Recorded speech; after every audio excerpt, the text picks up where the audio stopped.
প্রিয় বন্ধুগণ, অবশেষে আমরা সহ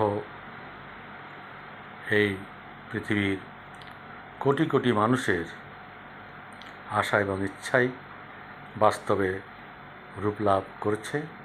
আজ পাকিস্তান এবং ভারত উভয় পক্ষ থেকে ঘোষণা করা হয়েছে যে তারা অস্ত্রবিরতি করেছে এবং এটা স্থায়ী থাকবে। আমরা যারা শান্তিকামী মানুষ, তারা উভয় দেশের এই শুভবুদ্ধির উদয়ের জন্য আন্তরিক অভিনন্দন জানাচ্ছি এবং স্বাগত জানাচ্ছি। বন্ধুগণ, আমরা যেটা ধারণা করেছিলাম, আজকে সারাদিনে বিভিন্ন জায়গার খবর শুনে, বিশেষ করে আমেরিকার মাননীয় রাষ্ট্রপতি ডোনাল্ড ট্রাম্পের বক্তব্য শুনে বুঝতে পারলাম আমাদের সেই সন্দেহটাই আসলে সত্যি ছিল। সেটা হচ্ছে যে যুদ্ধের একদম শেষ প্রান্তে এসে যখন পাকিস্তানের পিঠ দেয়ালে ঠেকে গিয়েছে, তখনই তারা সিদ্ধান্ত গ্রহণ করেছে পরমাণু অস্ত্র নিক্ষেপ করার জন্য ভারতের উপর। গোয়েন্দা সূত্রে যখন এই খবর আমেরিকার উপরাষ্ট্রপতি ভ্যান্সের কাছে পৌঁছায়, তিনি সেটা কমিউনিকেট করেন ডোনাল্ড ট্রাম্পের কাছে। ডোনাল্ড ট্রাম্প আজকে তার বক্তব্যের মধ্য দিয়ে প্রকাশ করেছেন যে আমি ভারত এবং পাকিস্তানের মধ্যে এই ভয়াবহ লোক ক্ষয়কারী যুদ্ধটা থামিয়েছি এবং এতে করে পৃথিবীর প্রায় 10 লক্ষ লোকের জীবনহানির সম্ভাবনা থেকে মানুষ রক্ষা পেয়েছে। প্রেসিডেন্ট ট্রাম্পের এই কথাটা আমরা অবিশ্বাস করতে পারি না। কাজেই পাকিস্তান একটা হটকারী সিদ্ধান্ত নিতে যাচ্ছিল, তার প্রেক্ষিতেই এই যুদ্ধটা যে বন্ধ হয়েছে, এটা শুভবুদ্ধি সম্পন্ন যারা মানুষ, তাদেরই চিন্তা এবং হস্তক্ষেপের প্রতিফলন।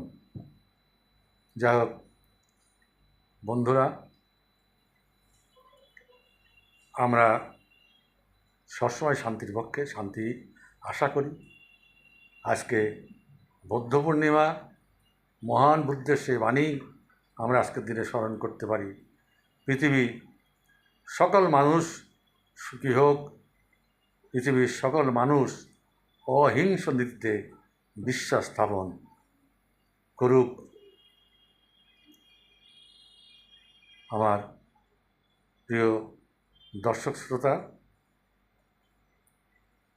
আপনারা যারা আন্তর্জাতিক চ্যানেলগুলোর খবর শোনেন, তারা নিশ্চয়ই দেখতে পেয়েছেন যে কোন দেশের কতটুকু, পাকিস্তান এবং ভারত কার কতটুকু ক্ষতি হয়েছে, কে কতটুকু লাভবান হয়েছে, এগুলো নিয়ে আমাদের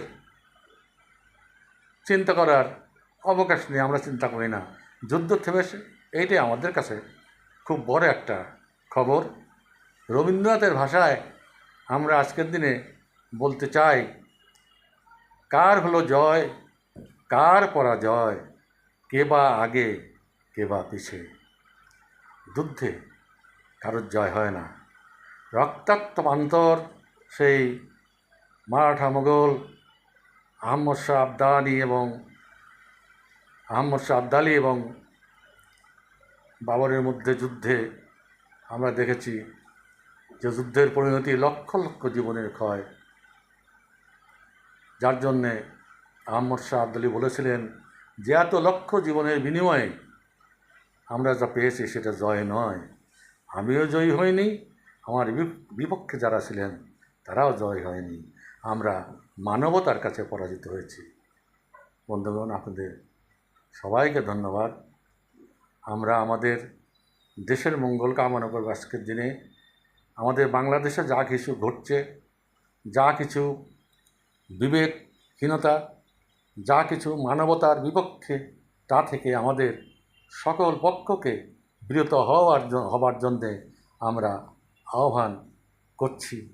আমাদের স্বাধীনতা যুদ্ধের 50 বছর অতিক্রম হয়ে গেছে, আজ পর্যন্ত আমাদের এই জন্মভূমির 1 ইঞ্চি মাটির গায়ে হাত পড়েনি, কেউ অধিকার করতে পারেনি। আজকে আমরা শুনছি যে সেটাই হতে যাচ্ছে। আমরা সরকারকে বলবো এবং প্রতিটি সুবুদ্ধি সম্পন্ন মানুষ যারা আজকে রাজনীতির সঙ্গে জড়িত আছেন, যাদের ক্ষমতা আছে, তারা এ ব্যাপারে হস্তক্ষেপ করুন। তারা এ ব্যাপারে সরকারকে পরামর্শ দিন যে এই ধরনের কাজ যেন কেউ না করে। বাঙালি জাতির সঙ্গে, বাঙালি স্বাধীনতা সংগ্রামের সঙ্গে, ৩০ লক্ষ বাঙালির রক্তের সঙ্গে কেউ যেন বিশ্বাসঘাতকতা না করে। সবাইকে আমার আন্তরিক শুভেচ্ছা এবং ধন্যবাদ। জয় বাংলা, জয় বঙ্গবন্ধু।